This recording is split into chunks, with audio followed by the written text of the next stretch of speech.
Pricing may be part marketing, part analytics, part behavioral, part external, part internal, but it is the piece that aligns us on how we're actually squaring off against the market.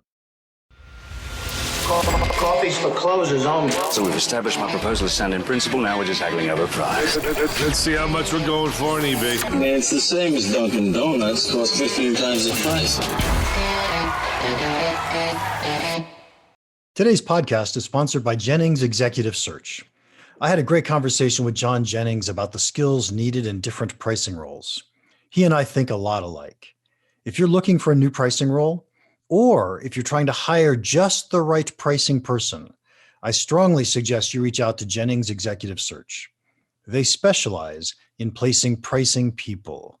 Say that 3 times fast. Welcome to Impact Pricing, the podcast where we discuss pricing, value, and the presumptuous relationship between them. I'm Mark Stiving, and I run boot camps to help companies get paid more. Our guest today is John Norkus. Here are 3 things you want to know about John before we start. He is the founder of ChiefPricingOfficer.com, which is what we're going to talk about today. He's led pricing transformation teams at several large consulting companies like Deloitte, KPMG, and possibly my favorite thing, he started out as an aircraft engineer. Welcome, John. It's great to be here, Mark. Thanks for having me. That's going to be good. How'd you get into pricing? Wow. I think that my journey to pricing is different, just like everybody else, which is started out in engineering because I love to figure out how things work. And after spending some brief time designing aircraft, went on to get my B-School degree. And without draining my resume, I have always been very interested in how things work and fascinated by how business works, especially when we start getting into the behavioral economics pieces of it. Why do people make decisions that they make? How is it that certain groups are going to decide one way versus another? And that led me to CRM and ultimately led me to pricing. CRM was an interesting way to springboard me there, because I'd always heard that the promise of CRM was treating different customers differently. But ultimately, treating different customers differently leads to the behavioral economics that leads to pricing, actually putting a number on treating people differently. And that's what led me to my career. Love the story. I'm an recovering engineer as well. Mm-hmm. And I think the reason that I fell in love with pricing is because it's a number, but it's not really a number. Right? It's not really calculatable. So exactly. There is a mystery involved in what pricing is all about. And that constant pursuit of how does this work, I think, is what we hold in common and what all of us as pricers actually feel like we're always in pursuit of. Yeah. So tell me about ChiefPricingOfficer.com. First off, how long ago did you start it? It looked like it was relatively recent. Right. So it's been live now for 2 months. And here's, see if I could make this long story short. I've retired now from 2 large Big 4 consulting firms. And in doing so, I thought that the best capstone on my overall career would be to elevate and celebrate pricers, those who have been, to a great extent, marginalized in terms of their overall value to enterprise, the value of the enterprise. And so how do I do that? Well, continuing to network, I started to blog. And I was creating articles around the subject of pricing until it finally dawned on me that we're really not speaking as one voice. Everybody is out there doing their individual articles and their individual blogs, but there's no one organization. And I thought on a whim, oh my goodness, how expensive, and who already owns the notion of ChiefPricingOfficer.com? Nobody owned it. And I said, here's an opportunity for us as a group to claim our space. And let's start speaking with one voice. There's a variety of things that we talk about as pricers that if we talked about it as a group would have that much more weight associated with it. So to bring this to conclusion, if you think about the 4 drivers of enterprise profit: volume, cost, mix, and price. And then take a look at where they report to in an organization. Who reports to the CEO? Well, volume, your chief revenue officer does. Cost, your chief financial officer does. Mix, your chief marketing officer or your chief product officer does. And then price, wait a minute. In most organizations, it's 2 or 3 levels down. And so we need to speak with one voice about, one, how much value we produce, and then 2, how we are the connective tissue of the enterprise. And that's what chief pricing officer is all about. Okay, first off, know that I agree with you, but I'm going to push back like heck here. Love it. Love it. So first, why do you think pricing doesn't get a seat at the chief executive's table? What is it about pricing that's so weird? I'm going to start first things first with, I don't think we as professional pricers are doing ourselves a whole lot of favors. And because it's difficult to understand, as we talked about as we were making the introduction, which is pricing might be so many different things to so many different people. And so when asked the question, oh, gee, you're a pricer, so what is it you do? You might come across as an academic. Well, that's all theoretical. It has nothing to do with what I do in the field. It might come across as too analytical. Well, you're breaking down the transaction. That's not really what I'm all about. It might come across as some sort of wizard. I show up on a semi-annual basis and show you how you're performing versus how you're not performing. It might be seen as a mercenary. You know what? I love the pricing guys and the tax guys, because the pricing and tax guys on an annual basis show me where I can go get some money in order to make my year end.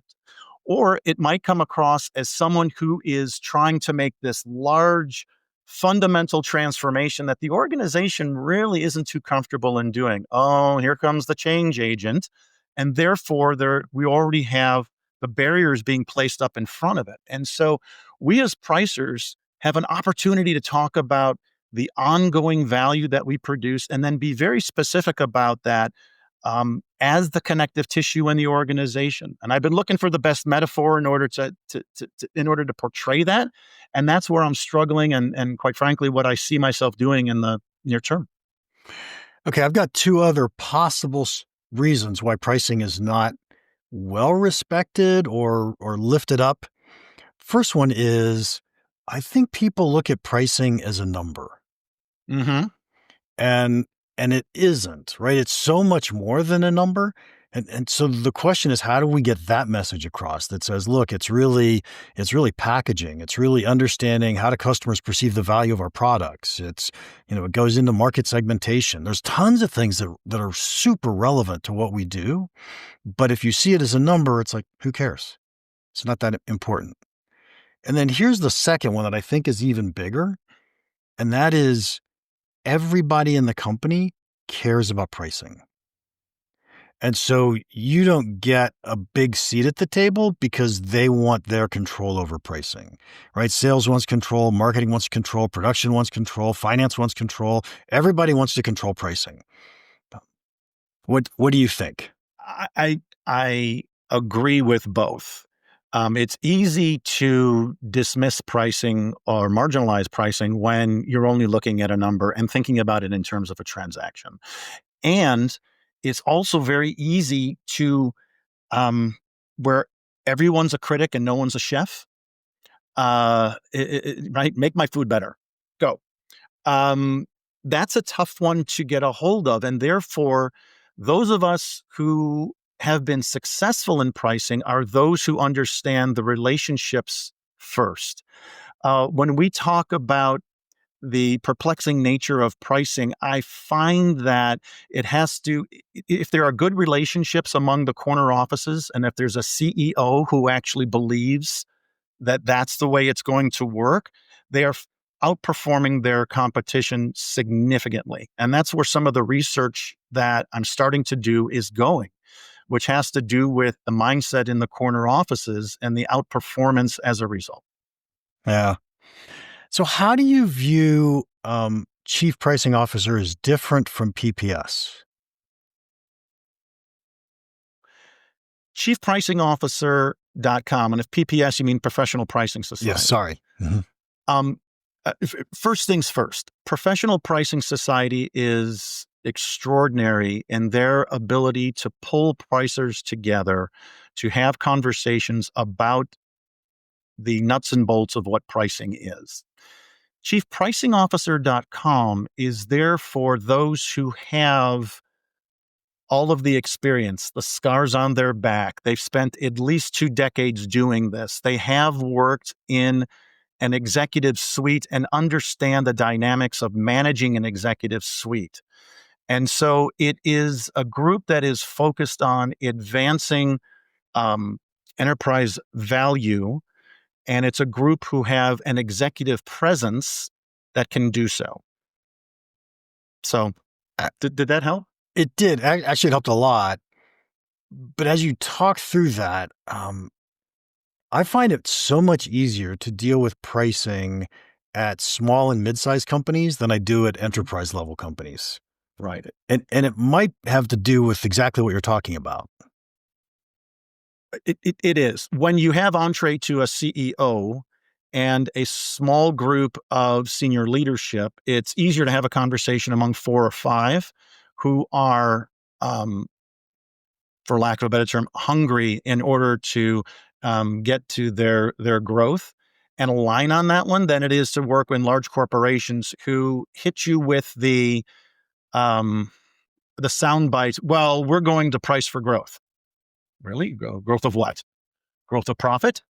Growth of your bottom line? Growth of revenue? Growth of product introduction? Growth of what does growth mean?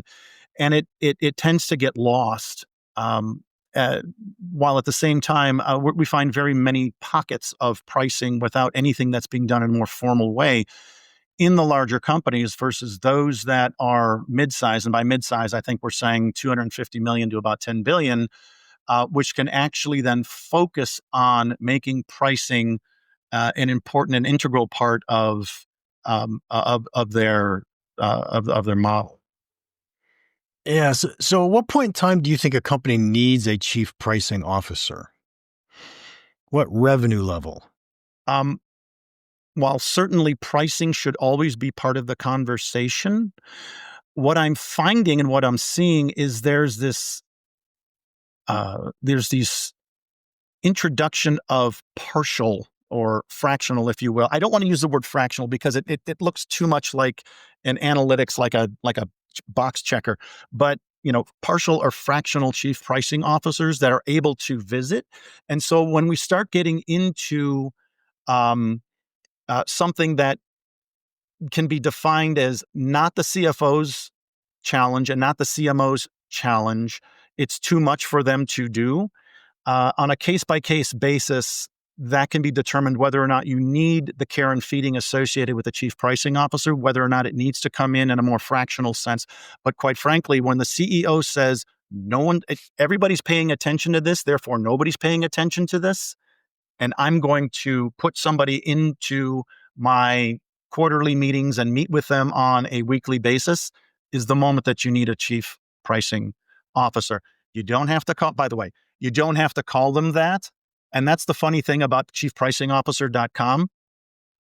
Just about nobody in the organization so far has that title, but they're doing it.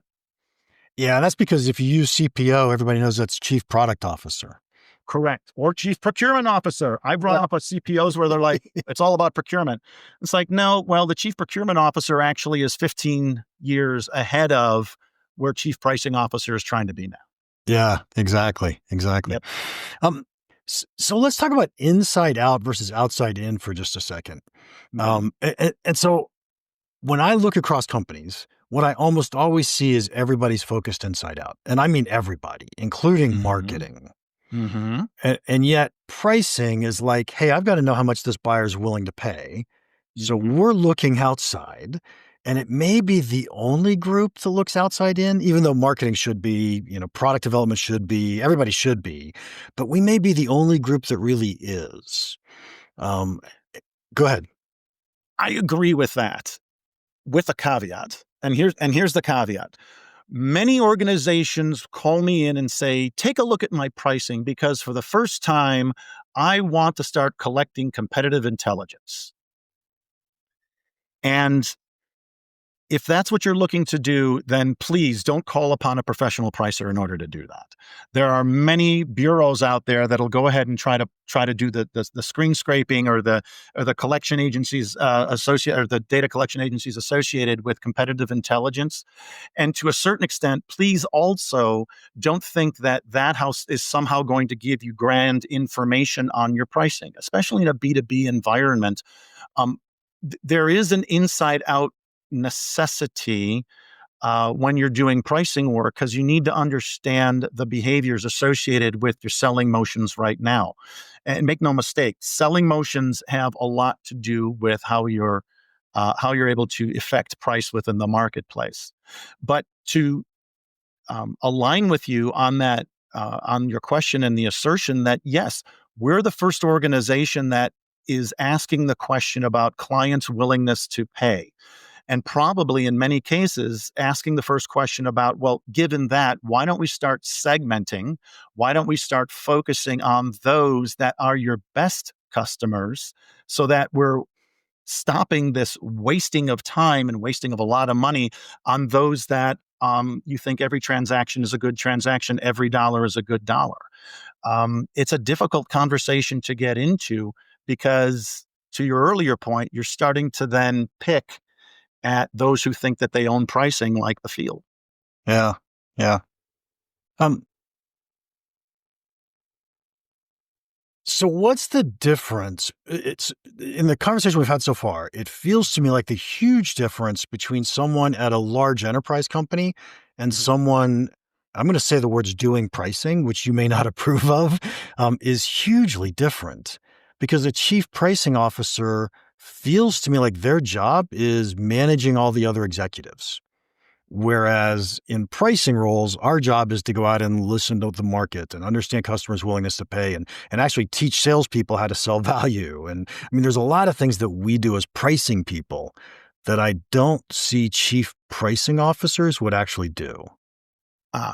And so you're doing a great job of differentiating when we get into pricing or price transformations, the difference between executive alignment and the more operational or transformational implementation of what some of us pricers are doing. And so what I've found when doing projects like pricing projects is that alignment is extraordinarily important to the overall success.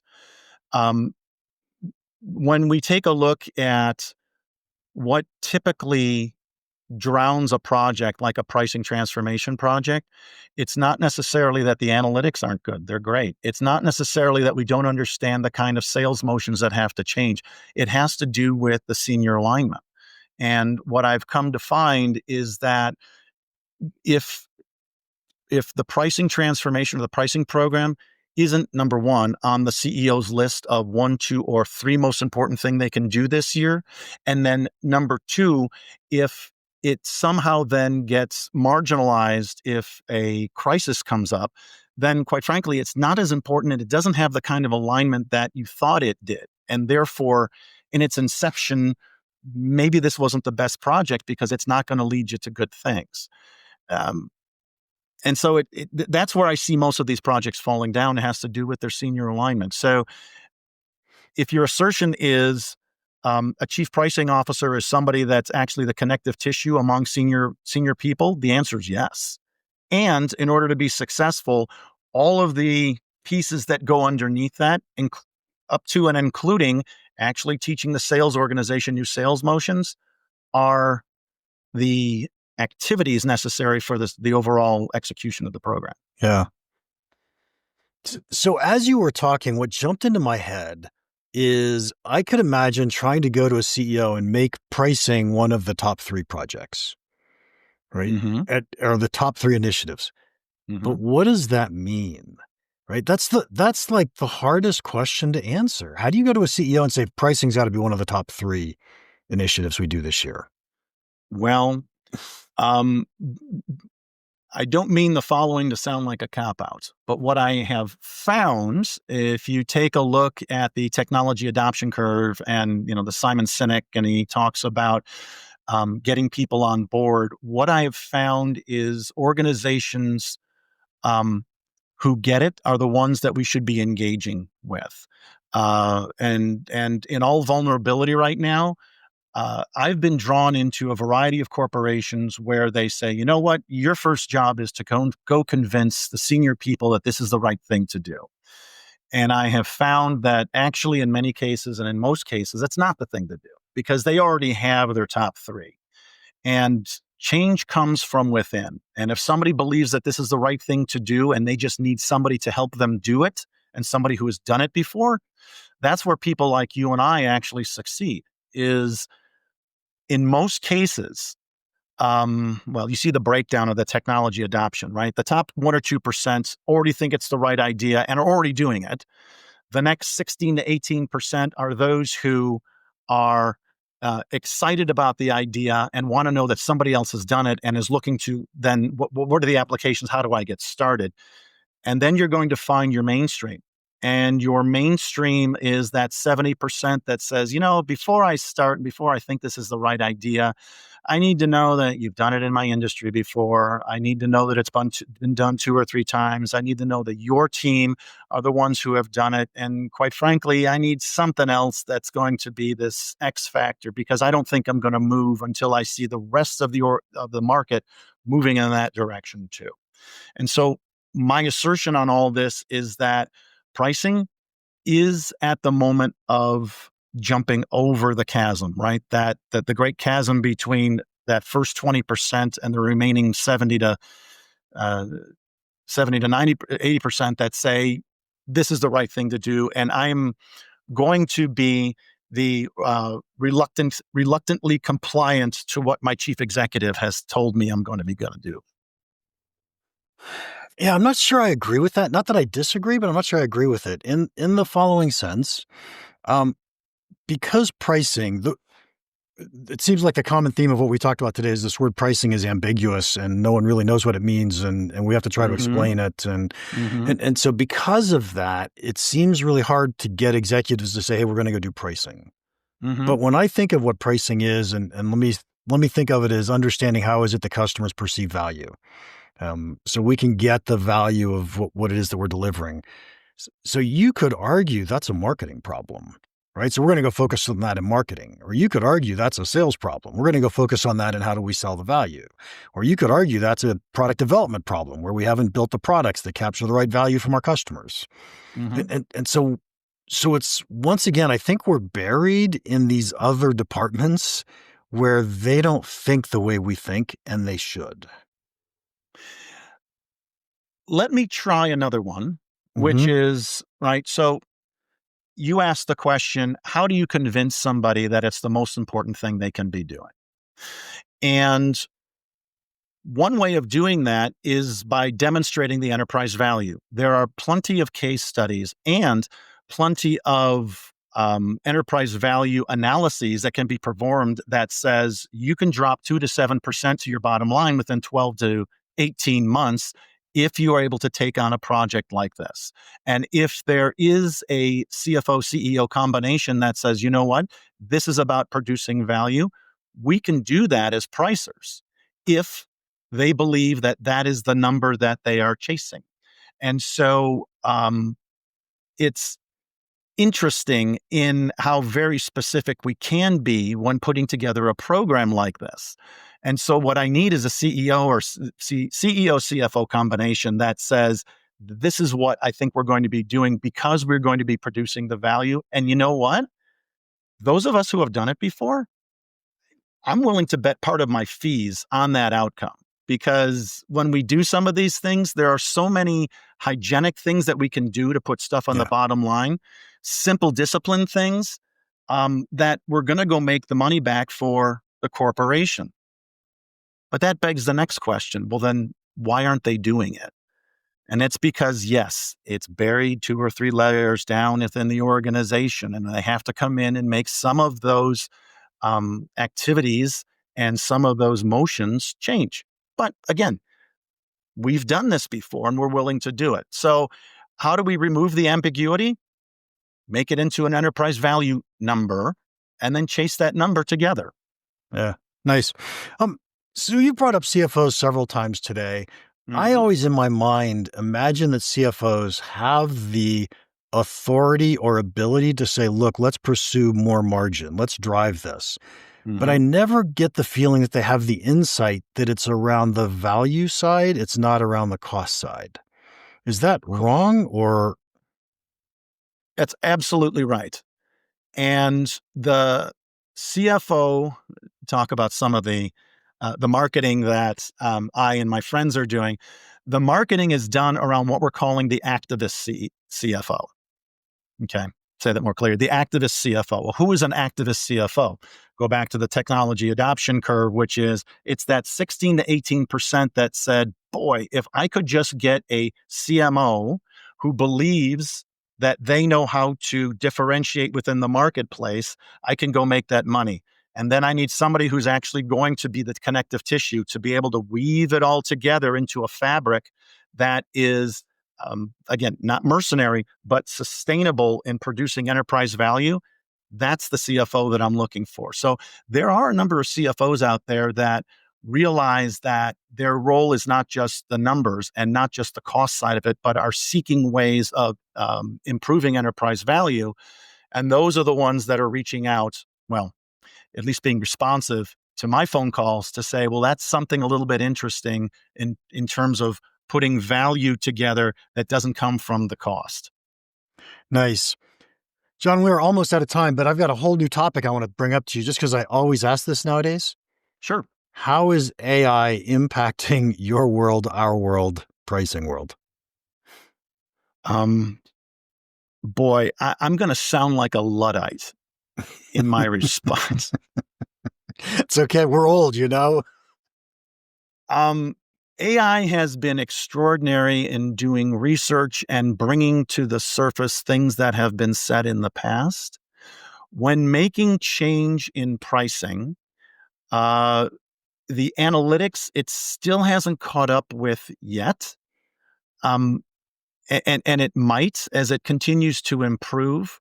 But the problem in pricing is number one, analytics in pricing has to do with having data that is actually pricing specific. ChiefPricingOfficer.com. I've had one-on-ones with everybody who claims themselves to be a chief pricing officer. And I said, well, how can this organization serve you? And their response was, I know what we need to do. The first thing we need to do is come up with a common data dictionary because every organization, every software company who looks to sell pricing software, every industry has their own data dictionary of what they think pricing is all about and where it generates value. And therefore, that's what we can do to speak with one voice. Okay. That seems a pretty high hill to climb. It's an interesting piece of feedback. But when we take it now, apply it to AI can't figure out the data dictionary associated with pricing either. And so we're also dealing with, I consider, you may disagree with this, I consider 20% of everything we do in pricing to be analytics or data and objective based, and the other 80% to be about behaviors, either internal behaviors or, to your point, external behaviors that need to be captured and understood. And so there is a behavioral psychological piece that needs to be woven into everything that we do. AI isn't there yet. AI has a hard time having conversations with me when they get it wrong because they have that, not to get into too much detail, they have that self supporting process where they get it wrong, you tell her they got it wrong, and they're actually giving themselves snaps because they gave you an answer, not because they got the answer that you were asking for. And so it hasn't gotten there yet. There isn't the emotional maturity associated with AI that is there yet. And most of what it is we do has the experience based, has the decades of experience base in order to make those kind of decisions and be able to know where the bodies are buried. I Yeah. mean, one thing and I say this in a positive way. Those of us who've been doing pricing for 2 or 3 decades have the greatest collection of failures of anybody on earth. we know where it goes wrong. And having the equivalent, the emotional equivalent of a very excited intern doing your analytics is not the place to go for your answer. It's just not there yet. Yep. So I don't disagree with anything you just said. I just want to share one thing with you. Yeah.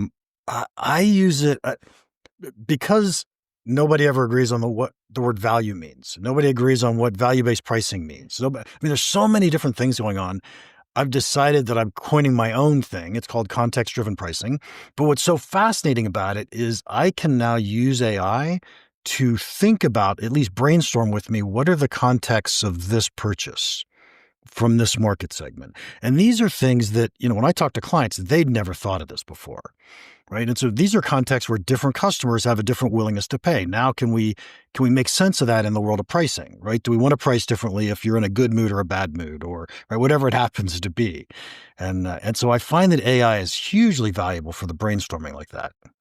Yes. And I agree with you when it comes to tell me something, right? Because our brains are only limited to our experience. Tell me something that I should be considering that I haven't considered before, you haven't seen from me before. That's where there is value in doing it. But any of the traditional, is it going to be replacing us as pricers in the near term? No. No. Not at all. Not at all. John, this has been fabulous. I've so enjoyed it. But we do have to ask the final question. What is one piece of pricing advice you would give our listeners that you think could have a big impact on their business?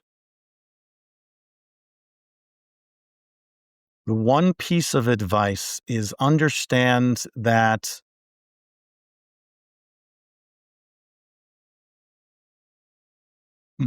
pricing is the alignment. Pricing is the alignment. Now, that sounds somewhat ethereal. Let me make that real for you.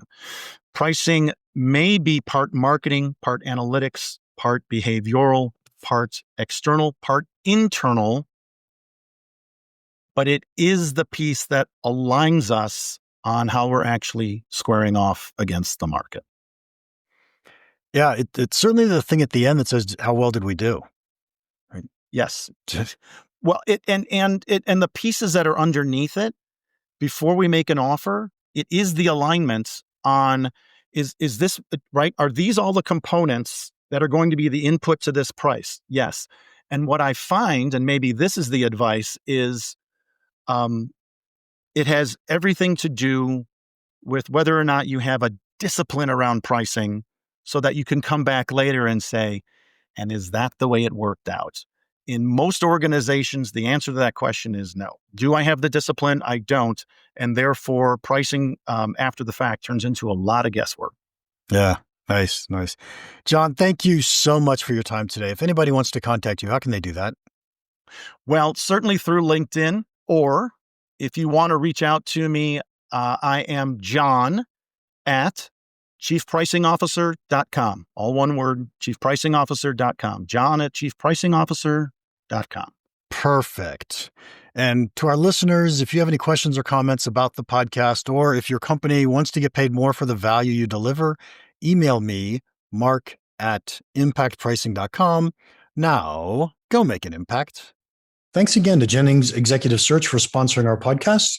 If you're looking to hire someone in pricing, I suggest you contact someone who knows pricing people. Contact Jennings Executive Search.